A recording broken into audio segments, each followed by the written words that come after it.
Welcome to Pydle.85. Pydle is a daily puzzle you need to solve by writing Python code. Today's Pydle is a little duck.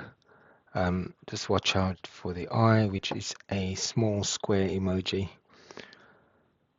I have a go at solving this Pydle. If you haven't played Pydle before or you would like some refreshers, hang around. I'm going to solve yesterday's Pydle just to give you some tips how to solve a Pydle. Drop me a comment if you're finding the solutions too difficult or if you're using Pydle in the classroom and it's a little bit above your students' capability. Then I may adjust these videos. Okay, so we've got a mug that you would give your dad on Father's Day, which says "I love Dad." So there's some symmetry here on the y axis, so let's use Cartesian coordinates for y. But let's start with for x in range, we're just going to use Pydle coordinates, and then for y,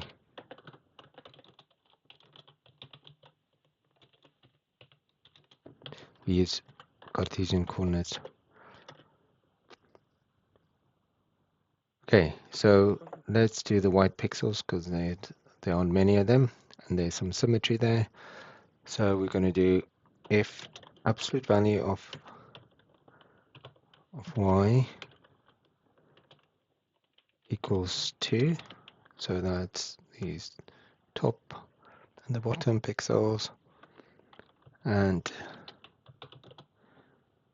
x greater than 2, or, and then that single pixel we can just create a tuple and then test that for that exact coordinates.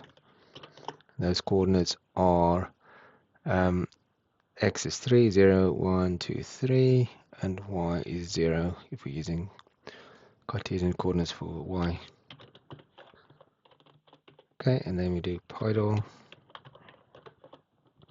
x comma 2 minus y, convert back to Pydle coordinates, and then white.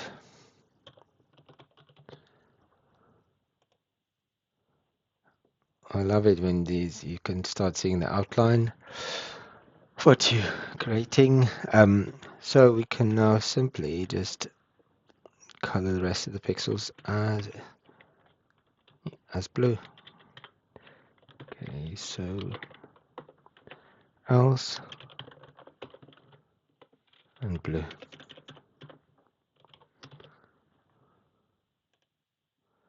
There you go, there's our mug.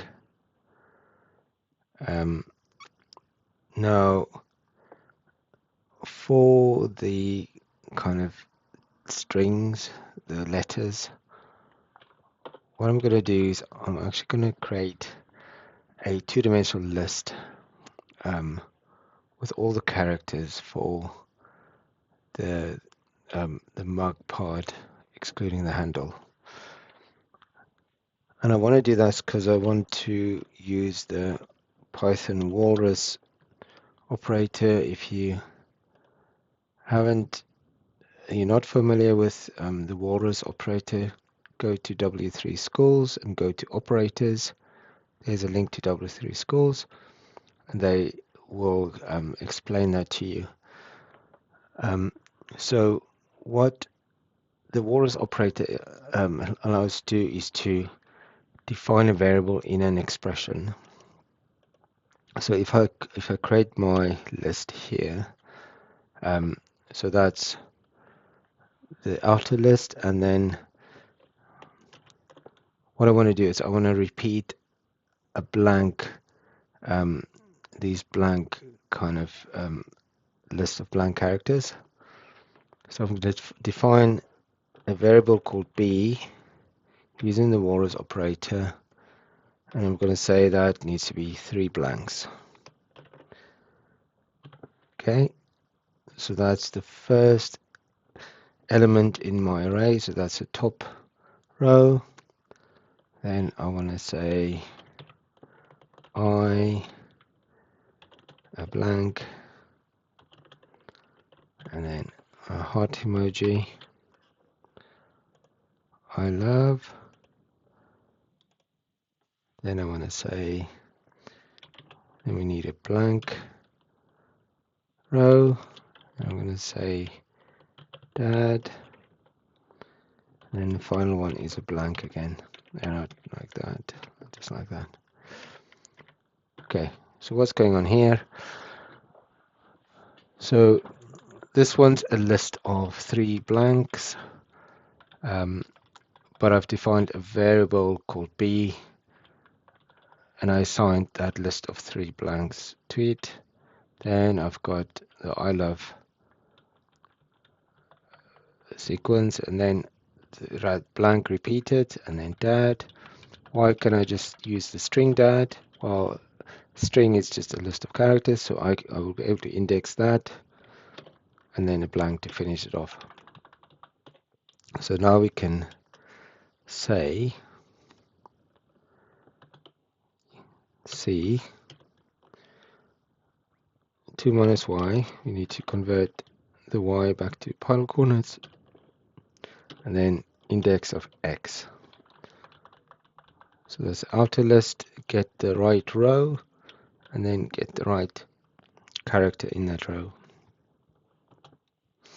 But we've only done it for 3 characters, so we say if x less than 3, else blank. So the handle part of the mark will be blank. Okay, so let's run that, and it solves the Pydle for today. Hope you enjoyed that. Have a go yourself if you want to learn about the walrus operator and kind of just see for yourself that Pydle actually works. Go to pydle.net to play. Okay, have a go at solving the cute little duck, and I will see you again tomorrow.